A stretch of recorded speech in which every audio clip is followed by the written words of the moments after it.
Yaa'iin idilee lammaffaan paartii badhaadhinaa guyyaa sadi'iif gaggeeffamaa ture xumurame. Yaa'ii kanaan Abiyyi Ahmad pirezidaantii paartichaa yoo ta'u, ammarraa jalqabee waraana bilisummaa Oromoo waliin marii godhuudhaaf paartiin badhaadhinaa murteessuus beeksiseera.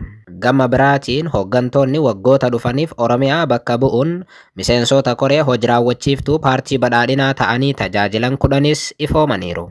Guyyoota sadi'iif gaggeeffamaa kan ture yaa'iin paartii badhaadhinaa eda halkan xumurameera. Xumuramuu yaa'ii kanaa dura kaleessa waaree booda Abiyyi Ahmad pirezidaantii paartii badhaadhinaa gochuun paartichi filateera. Paartiin badhaadhinaa erga hundeeffamtee isaanumti pirezidaantii ta'uun gaggeessaa kan turan kaleessa ofumaaf irra deebi'anii filataman Abiyyi Ahmad. Filatamuu Abiyyi Ahmad hordofee miidiyaaleen biyyattii oduu simbirtuudhaan uummata biyyattiitiif oduu kana yoo gabaasan nama waggaa 6 guutuu paartii tanaaf pirezidaantii ta'ee bulchaa jiru irra deebi'uudhaan yoo filatamu oduu simbirtuu jedhanii gabaasuun akkuma aduu duraanuu bahan ba'aa turte ammallee aduun bahan baateetti oduu simbirtuu jechuuti jedhu namoonni yaada laatan. Kanaas ta'ee sana miidiyaaleen biyyattii oduuwwan akkasii oduu simbirtuu jechuudhaan gabaasuun diraamaadha jedhu yaada kennitoonni. Pirezidaantii paartii badhaadhinaa ta'uudhaan kan filataman Abiyyi Ahmad immoo akkaataa dambii paartichaatiin hirmaattoota fuula duratti kakuu raawwataniiru.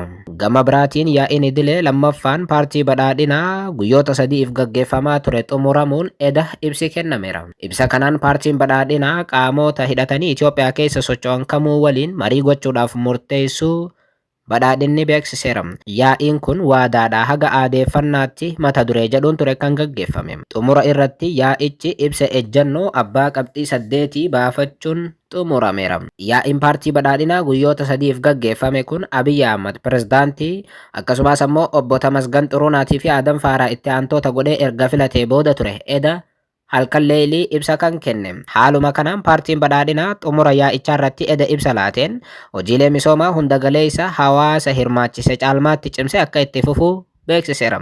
Bilisummaan miidiyaa akka kabajamu akkasumas ammoo qaamolee ergama diigumsaa qaban irratti murannoodhaan qabsaa'uu kan itti fufu ta'uu paartichi ibsa ejjennoo isaa keessatti kaa'eera. Tattaaffiiwwan faayidaa Itoophiyaa kabachiisuudhaaf eegalaman cimanii akka itti fufanis paartichi irratti waliif galuu beeksiseera. Gama biraatiin ammatti Itoophiyaan kan barbaaddu dhimma nageenyaa irrattis paartichi akka jedhetti nageenyaaf dursa kennuu fi walitti bu'iinsa hambisuudhaaf hooggantoonni fi miseensonni paartichaa hundi akka hojjetan kallattii keenya jirraa jedha paartichi. Akka paartii badhaadhinaatti nagaa biyyattii buusuudhaaf qaamota hidhatan waliin mariin gaggeeffamaa ture jiraachuu akeekuun ammallee qaamota hidhatan waliin mariin jalqabame akka itti fufu dubbi himaan badhaadhinaa eda halkan ibsaniiru. ከሚገኙ ታጣቂ ኃይሎች ጋር የሚደረገው ውይይትና ድርድር ተጠናክሮ እንዲቀጥልም ተጨማሪ አቅጣጫዎች አስቀምጧል። ግጭትን ለማስቀረትና መረጋጋትን ለመፍጠር ሁሉም አመራርና አባል በትኩረት ሊሰራ እንደሚገባም ተስማምተናል። Kana jechuun waboo waliinis marii eegalle itti fufnaa akka jechuuti. Paartiin badhaadhinaa ibsa isaa edaatiin yaa'ii itti aanu irratti yeroo wal arginu kan jedhame ol hojjechuu fi kan eegamu ol raawwachuun Itoophiyaa badhaadhina hunda galeessatti akka ceesifnu abdii qabnaa jedha ibsichi.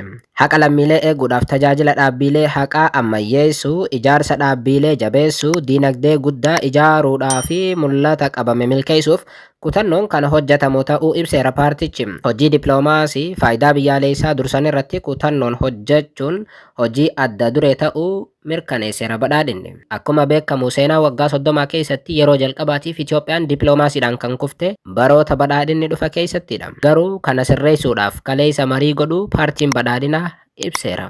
Yaa'ii lammaffaa paartii badhaadhinaa halkan edaa xumurame kanaan hooggantoonni waggoota dhufaniif Oromiyaa bakka bu'uun miseensota koree hojii raawwachiiftuu paartii badhaadhinaa ta'anii tajaajilan ifooman. Haaluma kanaan Oromiyaa bakka bu'uun miseensota koree hojii raawwachiiftuu kan ta'an 1 Abiyyi Ahmad, 2 Shimallis Abdiisaa, 3 Awwaluu Abdii, 4 Fiqaaduu Tasammaa, 5 Adaanech Abeebee, 6 Caaltuu Saanii, 7 Saadaat Nashaa, 8 Tashoomaa Addunyaa, 9 Kaffaaloo Tafarraa, 10 Iyyoob Takkaaleeny akka ta'an ibsameera. Kana jechuun Dr. Alamuu Simeetii fi Dr. Biqilaa Hurrisaa koree hojii raawwachiiftuu paartii badhaadhinaa Oromiyaa keessaa yoo ba'an bakka isaanii Kaffaaloo Tafarraatii fi Tashoomaa Addunyaatu bu'e jechuudha.